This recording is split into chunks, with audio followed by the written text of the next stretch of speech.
안녕하십니까. 확률낚시, 릴진낚시의 모든 것. 오늘도 재미있는 릴진낚시 이야기 이어가 보도록 하겠습니다.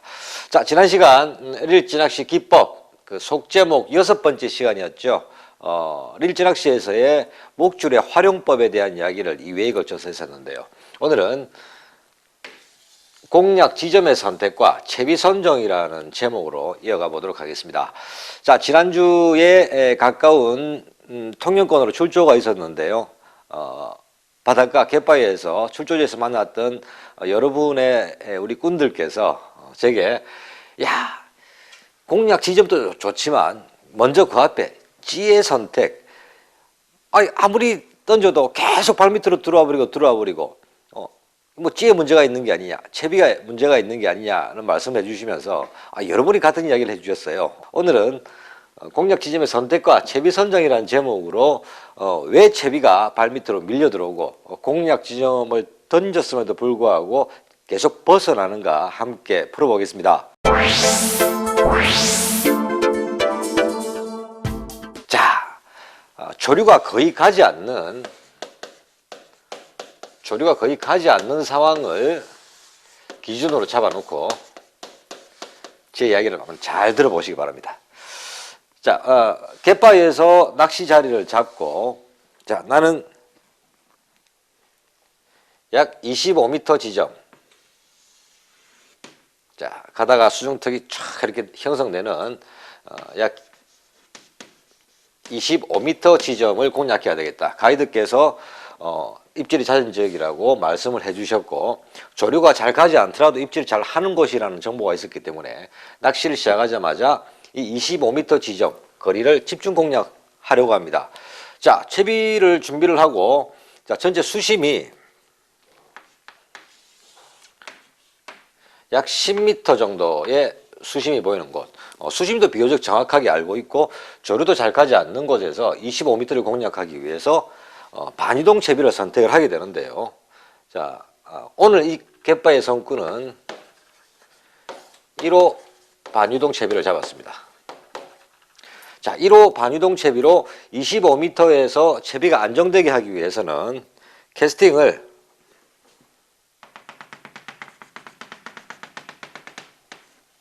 자, 적어도 약 30m에서 뭐 안되면 뭐 25, 6m 정도까지도 채비는 날아가야, 본인이 공략하고자 하는 포인트 이상 날아가야 미채비가 내려가는 동안 지가 조금 밀려 들어오더라도 25m 본인이 공략하고자 하는 수심층에서 안정이 되겠죠.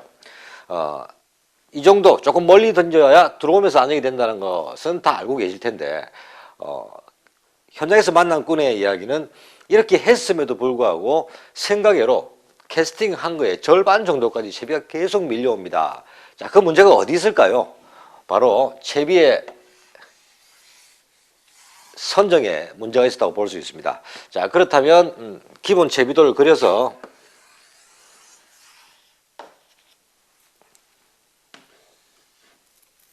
이야기를 한번 이어가 보겠습니다. 자, 제가 말씀드렸었죠. 자, 이게 도래가 있고 찌, 수중찌, 도래, 그리고 약 4m의 목줄입니다. 당연히 위에는 찌매듭과 방구새 들어가 있겠죠. 자, 10m의 채비 수심이었다고 한다면 매듭부터 바늘까지가 1호 반유동으로 10m를 수심을 준 상태라면 이곳이 10m가 되는 거리가 됩니다. 자, 거기서 목줄은 가능한 기준을 정한다면 가능한 3m보다는 4m 정도에 맞추는 낚시를 시작을 한다는 말씀을 앞에 몇 차례에 걸쳐서 드렸었는데요. 이 목줄을 조금 길게 해서 4m 목줄을 주게 되면 전체 10m에서 이 4m를 제외한 도래부터 연사 매듭까지가 6m가 되겠죠. 자, 목줄을 줄이면 위의 거리가 길어지고 목줄을 늘리면 위의 거리가 짧아지는 것이죠.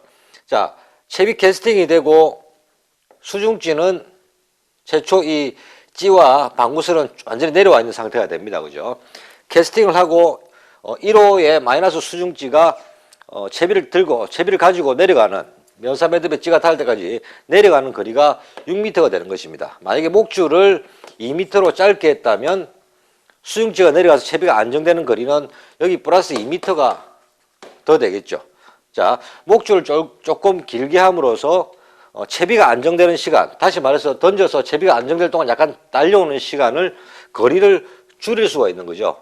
이 기본 채비 구성만으로도 채비 안정되는 시간과 거리를 줄일 수가 있는 겁니다. 자, 여기서 25m의 채비를 안정시키기 위해서 30m 거리에 채비 투척이 됐다. 여기 채비 투척이 됐다. 그러면 줄로 연결돼서 찌가 여기에 떨어질 것이고, 찌가 떨어지자마자 수중찌는, 무게가 있는 수중찌는 천천히 내려가게 되겠죠. 자, 1호에 무게가 있는 수중찌가 내려가면서 찌는 줄과 연결되는 일종의 지렛대 역할이 됩니다. 그죠? 그렇게 된다면 무게 있는 게 이렇게 당기게 됨으로써 이 찌는, 매듭은 아직 들어가기 전이니까 지렛대 역할을 하는 찌는 물 위에 떠 있기 때문에 자연스럽게 원줄이 연결된 꾼의 방향으로 밀려나게 되는 것이죠. 자, 그럼 이 찌가 빨리 밀려오고 천천히 덜 밀려오고의 첫 번째 기준은 뭘까요? 찌의 무게 플러스 부피, 이 두 개를 하나로 말한다면 비중이 되는 것이죠. 자, 이 비중을 조금 쉽게 풀어보면요. 자,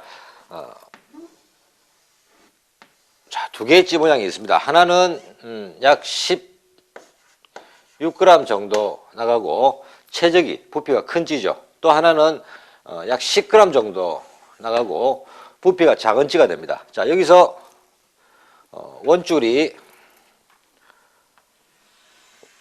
이렇게 통과가 될 것이고, 이쪽도 마찬가지죠.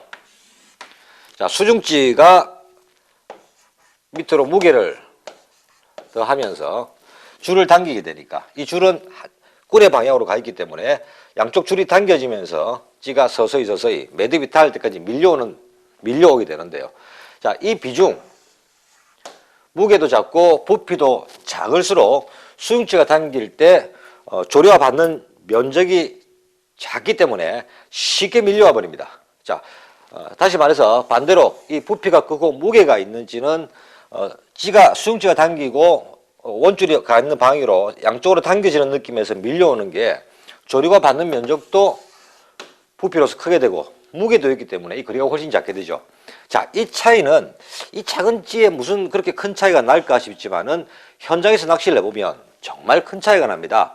쉽게 말한다면 5m가 밀려올 것이 찌를 잘못 쓰게 되면 10m가 밀려오는 결과가 되어버리고, 또 거기에다가 플러스 알파가 있죠.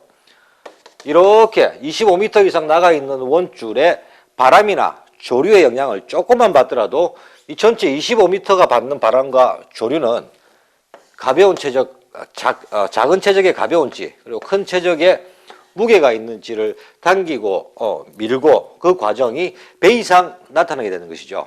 따라서 제게 질문하셨던 그 꾼의 채비는 아마도 거리 40m 가까이 원투를 했음에도 계속 발밑으로, 채비가 1호찌인데도 채비가 안정돼 버리면 20m 앞에 와 있어서 멀리 원하는 지점을 공략하지 못했다는 그런 채비는 채비의 구성 중 찌의 선택에 있었다고 할 수 있습니다. 자, 따라서 정리를 해보면요.